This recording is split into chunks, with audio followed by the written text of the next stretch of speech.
Sveiki sugrįžę, mielieji. Kas nematėte mano praeito video, tai grįžkite savaitę atgal ir pažiūrėkite, kaip padaryti tokį dieninį įvaizdį. O šiame video aš jums parodysiu, kaip greitai ir nesudėtingai jį transformuoti į vakarinį. Nes pripažinkite, tikrai dažnai būna taip, jog pasiruošti vakarui turit vos keletą minučių. Na ir pradėsiu viską nuo akių, žinoma, ir suintensyvinsiu jas, padarysiu tokias dūminės rock chick stiliaus akis. Na ir tam prireiks visų pirma juodo gerai besisklaidančio pieštuko, jis vadinasi Kajal. Tai pradedu nuo apatinės blakstienų linijos ir ją suintensyvinu. Iš tiesų neturite brėžti labai tvarkingos linijos, nekreipkite į tai dėmesio, darykit viską greitai. Ir uždėjus šiek tiek produkto, paimkite pieštukinį šepetėlį ir prasklaidykite.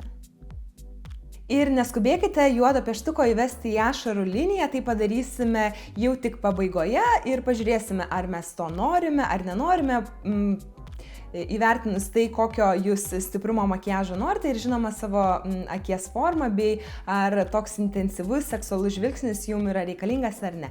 O dabar keliauju su tuo pačiu pieštuku palei viršutinę blakstienų liniją, kur vėlgi nebijokit netaisyklingai pasibraukti, svarbu labai arti šaknų tą pieštuką padengti ir galite tokią storesnę truputėlį liniją prabrėžti, kurią mes po to vis tiek sklaidysime ir tas produktas mums taps kaip pagrindas tolimesniem šešėlių dingimui.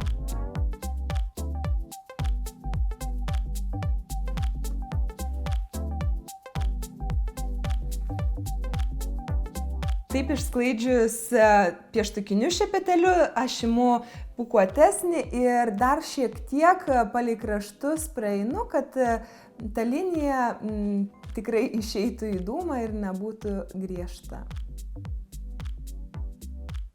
Keliauju toliau prie šešėlių paletės ir čia turiu My Favorite No. 2 Smoky paletę, tai yra Douglaso šešėlių paletė, štai tiek daug ji turi spalvų ir dabar aš renkuosi šią žalią alyvuogių spalvą ir plokščiu šepeteliu ant visų vietų, kur yra viršutiniam voke dengtas pieštukas, užtapšnoju jos ir ta juoda spalva nebebus tokia juoda, įgaus žalią gražų atspalvį.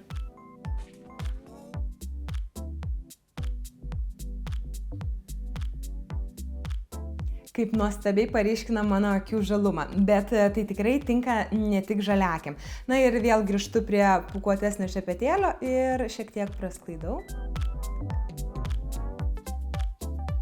Na ir keliauju prie kitos spalvos, tiksliau spalvų mišinio.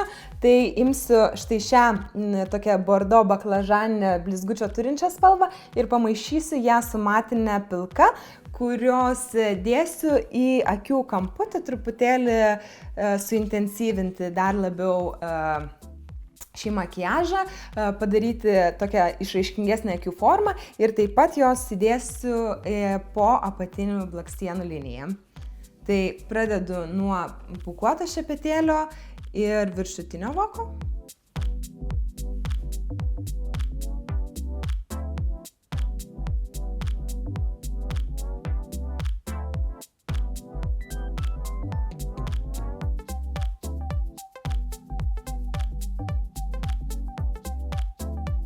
Dar kartą viską prasklaidau švariu šepeteliu, visas spalvas suliedama.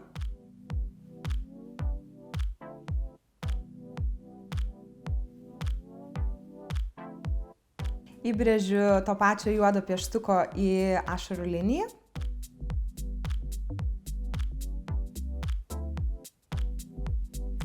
Ir suintensyvinu blakstienas dar vienu tušo sluoksniu. Akys baigtos, na, o antakiam per daug nieko daryti nereikia, tiesiog juos sušukuosime spalvos turinčių geliu, taip ir sutvarkant plaukelių kryptį ir vos paintensyvinant juos.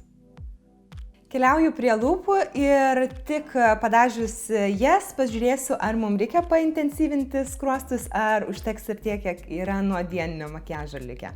Ir lūpas nenorėčiau labai išpieštas daryti, bet spalvą, žinoma, jom parinksiu šiek tiek ryškesnę negu yra dabar. Ir tai bus ne lūpdažis, o blizgėsis, bet jo taip pat netepsiu iš šepetėlio, o šiek tiek užsidėsiu ant rankos ir didesniu šepetėliu padarysiu tokią lyg tai dėmę ant lūpų.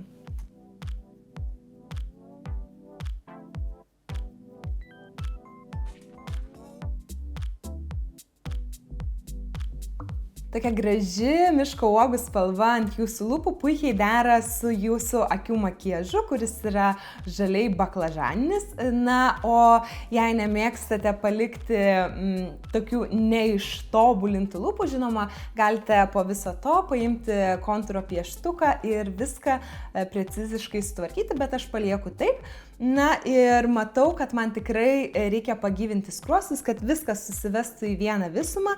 Ir tam aš čia turiu štai tokį natūraliai raustančių skruostų spalvos skaistalą, kurį taip pat dėsiu šepetėliu dvigubo plauko, kuris neuždės iš karto produkto daug. Tai šiek tiek po truputėlį ant skruostikaulių ir žiūrėsime, kiek jau užtenka.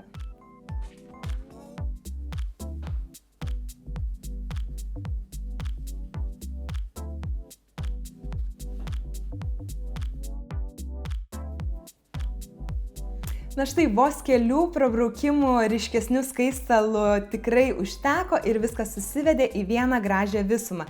Taigi, manau, tokia transformacija iš dieninio į vakarinį šventinį makiažą puikiai pavyko. Pabandykite ir jūs.